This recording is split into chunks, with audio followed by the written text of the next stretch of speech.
In this video, I'm going to talk to you guys about 12 money hacks that you can use right now in order to save, grow, and manage your money smarter and better. Let's go ahead and jump straight into the video. Number one, auto transfer savings every single payday. I talk about this, I feel like in every single video I've ever done.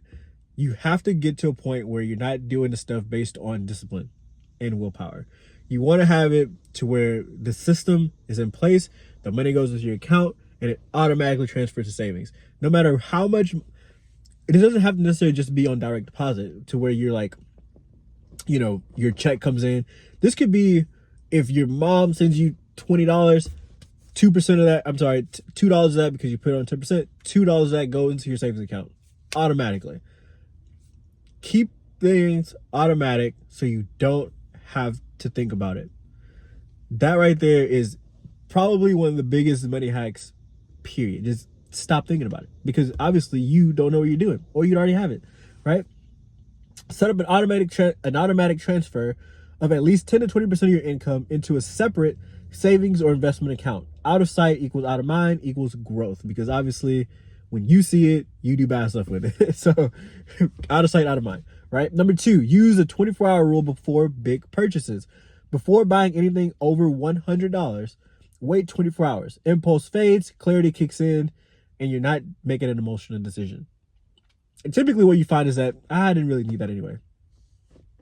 Simple as that. You'll be at, I don't know, I've been at so many places where I'm like, oh man, that's just $120. And I'm like, I could buy that right now. And then I'll leave and I'm like, why don't I even want that? Like, that was just stupid. Like, I just wanted it just to want it. You know what I mean?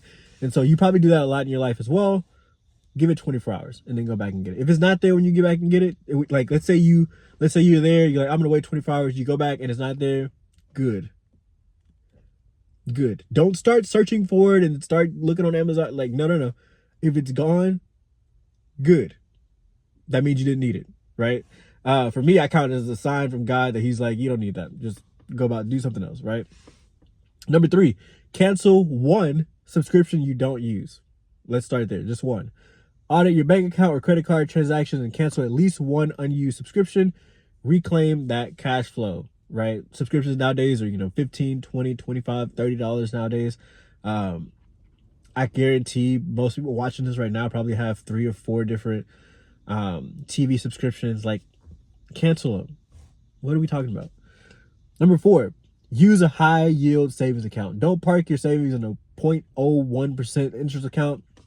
Switch to a high yield savings account and earn while you sleep, right? Simple as that. Number 5, use credit cards like a debit card and earn rewards. Use credit cards only if you pay them off in full each month. Only if you pay them off in full each month. Only if you pay them off in full each month. This builds credit and earns cashback or travel rewards. I hate talking about credit cards because people think credit cards are just free money. And it's not. You're supposed to use it like a debit card. You take it, let's say you have rent and you have bills. Let's say all those bills come out to $1,800. You use your credit card to pay that, but you have the money. You have the money, but you use this to pay it off, but you use the credit card to pay it. By the end of the month, you need to put that money back to the credit card. And then the next month, you'll start to make money. You pay off the next month with the credit card. You pay it off with a debit card. It's not just to have a free month to then take your debit card money and go on a trip. That's not what it's for. So use credit cards only if you pay them off in full each month. That's all I'm going to say. Number 6, pay your bills the day you get paid.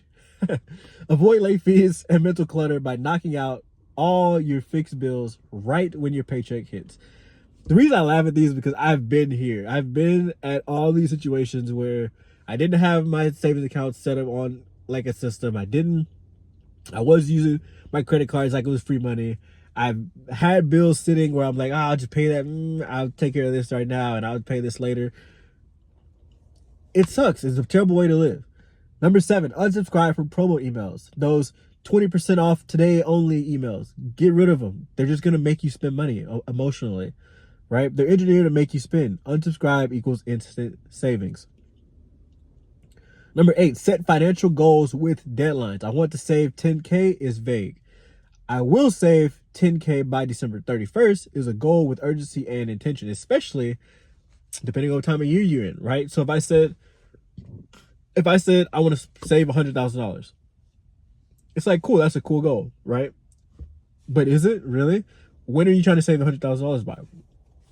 What's the plan? What's the date? Is that in 10 years? Is that in 20 years? Is that tomorrow? Right? Are you already at $99,000? Like, you have to have you have to have more details in your goals, right? And with that, you'll create urgency. So if I said, hey, I'm in Dallas right now, but I want to get to New York, it's like, okay, cool. But if I said I need to get to New York by tomorrow, automatically urgency creeps in. You're like, okay, well, you can't drive anymore, so you got to figure out a different way to. So you see what I'm saying? You cut out all these options that were there, and you're only left with the actual solution. And so by having goals with deadlines, give you urgency, give you clarity, and eliminates all the fluff. Number 9, delete shopping apps off your phone completely. Just get rid of them. Honestly, out of reach equals out of mind. Make it harder to impulse shop and easier to keep your money. Number 10, use the 50-30-20 rule. Start with 50% needs, 30% wants, 20% savings / investing. Customize it to match your goals. I also did a video about this, the wealth building formula. I'll put it in the description below. You can also go watch that video, and it's a little different than this one. Similar, but a little different. But I suggest go checking it out. Number 11, track every dollar for 30 days. You'd be surprised.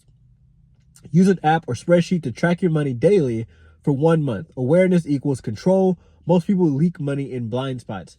Fast food. But that's it. Fast food, Starbucks, stuff like that. That's where a lot of your money goes, and subscriptions. And last but not least, number 12, read one personal finance book each month, especially this month. Knowledge compounds. Start with these 3. The Psychology of Money by Morgan Housel. I Will Teach You to Be Rich by Ramit Sethi. And Rich Dad Poor Dad by Robert Kiyosaki. And again, these are the 12 money hacks that you can apply right now that allow you to save, grow, and manage your money. Hit the like button if you liked the video. Comment below which one was your favorite. Hit that subscribe button if you aren't subscribed already. And I'll catch you guys on the next one. Peace.